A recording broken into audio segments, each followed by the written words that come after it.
from a hollowed out coolabah tree about 1900, well the early 1900s anyway.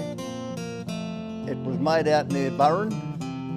Now the fellow wanted a water trough, so he selected one that had a fork in it. The idea being a forky log will not roll over when the cows race up for a drink. And on the ends he put a sheet of steel with pitch in between, the same as they used to do for sailing ships to keep the water out of them. Well, the next thing we have is a steam engine. This was out in the paddock for about 50 years, out near Burren Junction. Now that is a steam engine. It is a 4 horsepower steam engine. It would have been used in shearing sheds or to pump water out of the river and places like that. Now everything is still there. It's not in going order, but everything is still there, all the copper pipes and everything else. Now the next we have is the blacksmith shop. Now this was financed by Paul Carl. Now Paul was the man who the Australian government brought out to teach us how to grow cotton.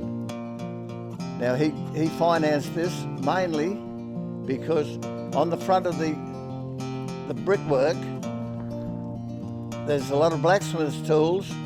Now Paul died 6 months ago, and at the age of 96, and those tools were his grandfather's blacksmith's tools that he brought from America with him. So they're very special. They still belong to that family, but he has loaned them to us so that we can show people.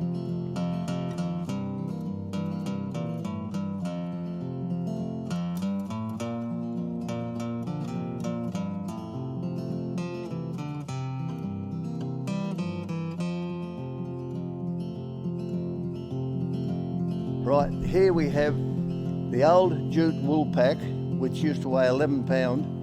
It was made of jute and they were bought from India. Now, the women didn't like little bits of brown jute in their white jumpers, so they went to a new one. It's this one over here. This is a fiberglass wool pack. It doesn't have the little dark fibres in it that might affect your jumper. Now here we have the shearing section. In the foreground, we have a fleece of nice fine merino wool. On today's terms, they call that a 20 micron. Also, we have the original shearing equipment, which works like a pair of scissors. Then there was a farmer out the other side of Walgett called Wolseley, and he invented one that was worked by a machine. Then we went to the following one, which is much easier to use, and they work the same as the barber's clippers. The cutter goes backwards and forwards and cuts the wool, the same as hair is cut. Now this is what they call a boiling down vat. In about 1880, the price dropped out of wool and it wasn't worth sending the wool all the way to England. So the next best thing was they used to kill the sheep, boil them, and they'd sell the fat to England because they didn't have oil out of the ground, and they were using the animal fat to grease wagons and all that type of thing. We have an old 12-foot header for stripping wheat and oats. This was used about the time when some people still use horses and other people use tractors to pull their headers. It is ground driven. It has no motor of its own. The big wheel on the side of the machine, as it turns, it has a cogwheel in the middle of it, and that operates the entire mechanical structure of the header. Now here we have the timber section. The mural at the back was painted by the local art teacher, and that took her 14 hours to paint, which I find remarkable. I don't know how she did that. But now the saws that are shown, they are Hagen saws. They are today illegal. If you own one, you can use it, but you cannot hire anybody else to use it because there is no protection for the operator. Now this is a much smaller wheat header. It was pulled by 5 horses, and it was different in as much as it did not cut the heads off. It pulled the heads off, took them up into it, and thrashed them and put the grain into that yellow bin. Now, we estimate a good crop that would take off 5 tonne of wheat a day. Today, if it doesn't take off at least 40 tonne an hour, they throw it away and try to get a good one. This is a Lister diesel. It's a 5 horsepower stationary engine, and it was originally used in a 5-stand shearing shed. This machine here is a paper guillotine. It could be either worked by hand or the overhead power gear. It was used for cutting up newspapers, and I would imagine it had to have been used in a printing place because no office would have needed one near that big. Now this is our Aboriginal section. The mural on the back wall was painted by a dark chap. He's done a very good job of it. Across the middle of it, he said, was the Namoi River, and the rest of it depicted the Aboriginal tucker which was available in this area.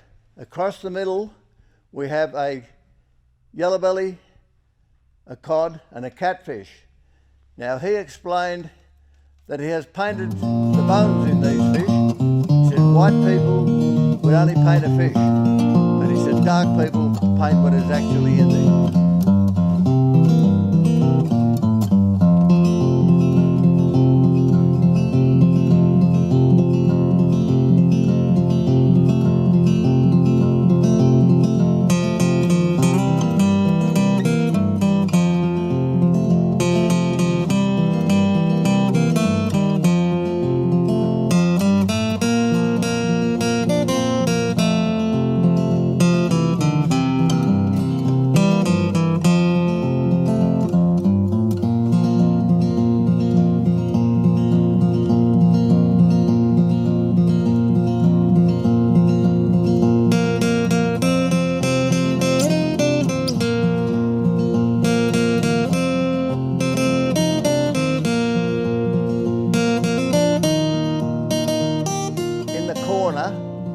We have a military saddle. Now that would have been last used in 1918, when our troops were fighting against the Turks in the Middle East. It's a special saddle. It is very light. It has no knee pads, and the air can pass between the rider and the horse, and it's a big help to him out in the desert.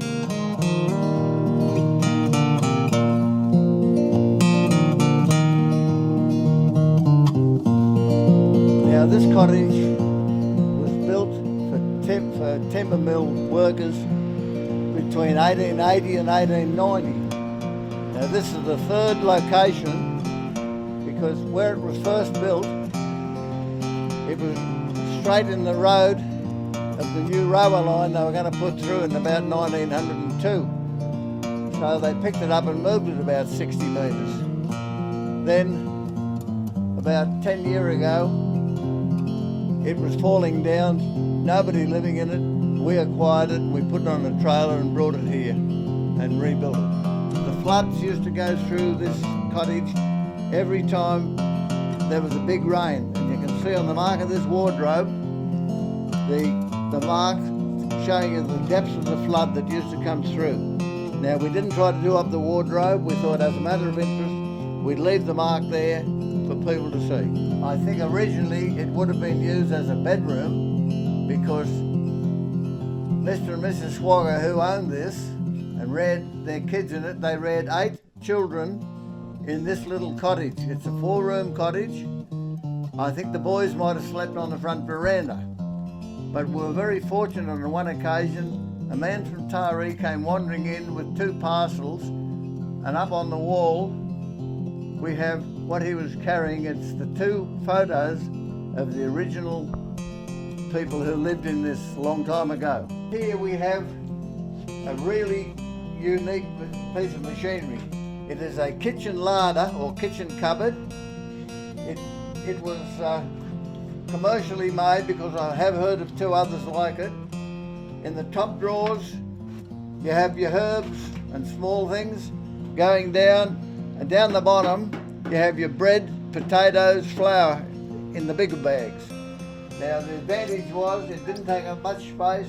You could turn it around to get whatever you wanted on the other side, like a lazy Susan. And not only that, underneath there on the one stem in the stand, there's also a bowl that holds water, and that would stop the ants from coming up and getting into your sugar. Normal kitchen for back in those days, a little kitchen cupboard, a little bit of gauze on the side, no cooling at all, and the only lighting they had was kerosene. And here is something this is the only one of these I've ever seen. It must have been the original mix master.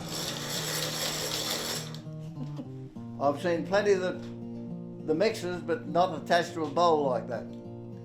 Now, over in the far corner, there's the meat safe. I can remember my mother having meat safes like that. Then you have the old fuel stove. Now, this place did not have a bathroom. So, if Mum and Dad wanted to have a bath, they'd give the kids a bath first, put them into bed, and then they'd have an old wash tub and they'd put it in front of the stove, and there they'd have their bath and where it was warm. There's a Singer sewing machine. Now a friend of mine brought it in and gave it to us, and she said that was her father's present, wedding present to her mother, and that her mother made all their little dresses on that manual sewing machine. They learnt to sew on it, and it still goes good enough that they could use it today if they wanted to.